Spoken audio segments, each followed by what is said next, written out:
Et oui, duel au sommet ce soir en Ligue des Champions. Le PSG se déplace sur la pelouse de Manchester City pour aller chercher la première place du groupe. Un match marqué par les rumeurs de départ du coach parisien Mauricio Pochettino. Nous sommes en ligne avec Clément Pernia, journaliste et co-auteur du livre PSG 2010-2020, une décennie pour rêver plus grand. Bonsoir Clément. Bonsoir Philippe, je suis désolé d'interrompre votre débat pour un match nul apparemment, mais je plaisantais. Ah bon, ça sera 0-0? Non, je plaisantais. Pour tout vous dire, on peut vous dire, on était dans les conjectures avec Zizou. C'est qu'il y a 4 heures, il est au PSG, il y a 5 heures, il n'y est plus, il y a 2 heures, il y est à nouveau, il y a 1 heure, il n'y est plus. Donc si vous avez des infos, allez-y. Allez-y. Alors pour ce soir, match au couteau, il faut finir premier de poule et donc il faut gagner pour éviter, je sais pas, le Bayern, le Real ou Chelsea en 8e avec match retour à l'extérieur. Ouais, et ça va être d'autant plus dur que le PSG fait face ce soir à la meilleure équipe d'Europe actuellement. Je pense qu'on connaît tous Manchester City et sa force de frappe ces dernières années. Jamais l'équipe de Guardiola n'a été aussi forte qu'actuellement, où il remporte tout, où il pratique un football absolument hallucinant, fait de passes, de mouvements. Guardiola disait cette semaine que ses joueurs ne bougeaient pas, que c'était la balle qui bougeait, mais en réalité c'est les deux. Et Manchester City n'a jamais paru aussi hégémonique, que ce soit sur la scène anglaise et sur la scène européenne. Philippe Bilger. Clément, vite, une première question. Ce que vous venez de dire est évident, mais est-ce que l'absence de De Bruyne ne va pas peser? Deuxième question, est-ce qu'à votre avis, le PSG a une organisation tellement délétère qui fait peur aux entraîneurs à cause de la présence du Qatar? Alors, la première question, effectivement, De Bruyne, ça peut jouer. Alors oui et non, ça peut jouer parce que De Bruyne, c'est un peu le bourreau du PSG. À chaque fois qu'il joue contre le PSG, à chaque fois il marque ou il fait une passe décisive. Voilà, exactement. Donc là-dessus, si on est un peu superstitieux, on peut dire que c'est une bonne nouvelle.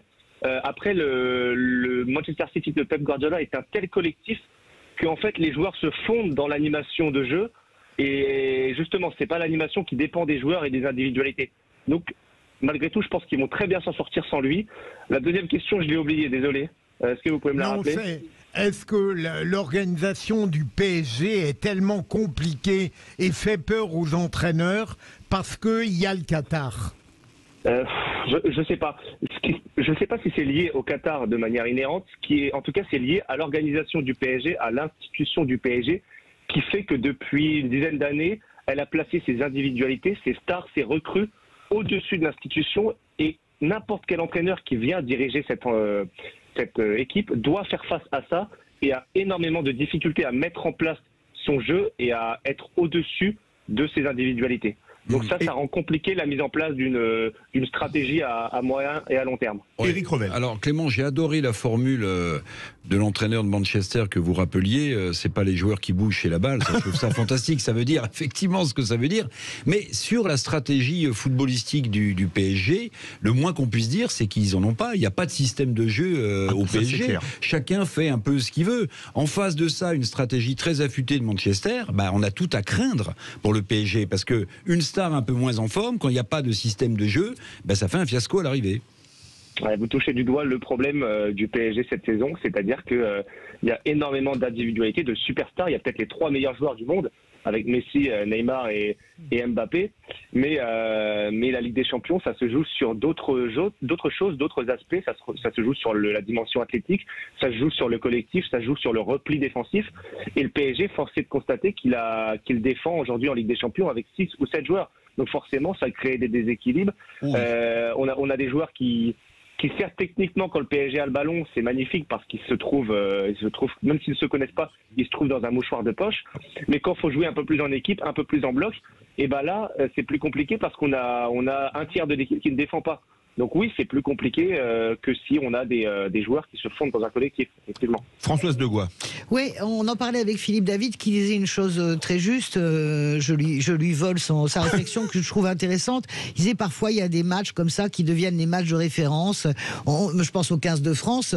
C'est le match de référence du 15 de France samedi face aux All Blacks. Donc est-ce que ce soir il n'y a pas cet espoir justement de créer, l'enjeu est tellement fort, de créer ce fameux match de référence qui effacerait ce travers incroyable d'individualité, de génie, mais d'incapacité finalement à jouer véritablement ensemble?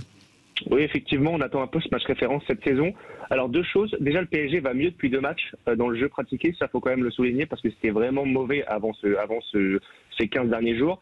Et la deuxième chose, surtout qui est très importante, faut pas l'oublier, le PSG a battu Manchester City au match aller. Le PSG a battu 2-0 Manchester City. Donc peut-être... En ayant moins d'occasions que City, quand même. Mais largement. Très largement, oui. Même. Il faut le dire. Ah oui. Mais dans la tête de l'adversaire, aujourd'hui, du côté de Manchester City, je peux vous dire qu'on s'en souvient. On se souvient que le PSG les a battus, que le PSG a Mbappé, que le PSG peut être menaçant à tout moment avec Messi. Et oui, ça peut être le match référence côté PSG. À noter aussi, vous l'avez sûrement suivi, il y a 2 absents considérables en milieu côté Verratti PSG. et Wijnaldum. Et ça peut peser, ça peut rendre encore plus difficile la pratique d'un jeu référence et d'un match référence cette saison. Ouais. Même si je n'ai jamais compris, mais ça c'est un aparté, j'ai jamais compris cet engouement pour Marco Verratti, mais je me trompe probablement. Je trouve que c'est un métronome Verratti. Voilà, je sais pas vous, Philippe Bilger, Eric Revel. En tout cas, il n'a pas du tout cette référence-là en équipe italienne. Quand Verratti ne joue pas, D'accord. Ça va moins bien. Eric Revel. Verratti, il est quand même extrêmement souvent blessé au PSG. En revanche, moi, pendant le championnat d'Europe, j'ai trouvé lumineux avec l'Italie. l'équipe italienne. L'Italie, je l'ai trouvé très très bon. Oui, mais il fait pas partie. Par exemple, c'est marrant, il fait pas partie des priorités de l'entraîneur italien, par exemple. Le mot de la fin, Clément Pernia. Non, mais c'est très Verratti, c'est plus un coup dur que Wijnaldum quand même. Oui, complètement, mais c'est très juste ce qu'il avait dit. En fait, Verratti est lumineux et est excellent quand il joue les gros matchs avec le PSG. Le problème, c'est qu'il en joue 1 sur 4. Voilà, donc on ne peut pas lui faire confiance et ça rejoint ce que vient de dire je ne sais plus Françoise de Bois. C'est sur le fait qu'en équipe italienne, il est absolument pas. Exactement, vous avez totalement raison. Vous avez totalement raison. Ça n'est pas du tout un taulier de l'équipe italienne. On va prendre le pronostic des vrais ou à Philippe Bilger. Il aura un carton jaune et il aura un carton jaune. Ah là il joue pas, donc il va prendre un carton jaune. Enfin, et le goal, c'est qui ce soir? On n'a pas encore l'info. C'est Donna? On n'a pas l'info. A priori, Donnarumma revient d'une gastro, donc c'est un peu compliqué pour lui. Navas a été exclu ce week-end, mais est disponible ce soir. Ça compte donc, pas. on ne sait pas. Ça change tout le temps. Voilà, effectivement, ça change tout le temps, donc on ne sait pas. Peu importe, j'ai envie de dire, les deux sont d'un très haut niveau. Eh bien, écoutez, on espère qu'on va gagner. Pronostic très vite, Philippe Bilger. Très vite. 2-1 pour Manchester. Françoise. Je mets 1-1. Non, 2-2. 2-2. Égalité. Eric Revel. 3-1 Manchester. Clément Pernia. 2-0 pour le PSG. Eh ben moi je mettais 3-1 pour le PSG. On verra qui a raison. Bravo. Dans quelques instants, notre grand débat d'émission. Et merci beaucoup à Clément Pernia, auteur d'un excellent livre, PSG 2010-2020, une décennie pour rêver plus grand. Tout de suite, notre grand débat d'émission de Renaud Muselier. Les LR sont-ils en train d'imploser? Vous êtes 66,7% à dire oui.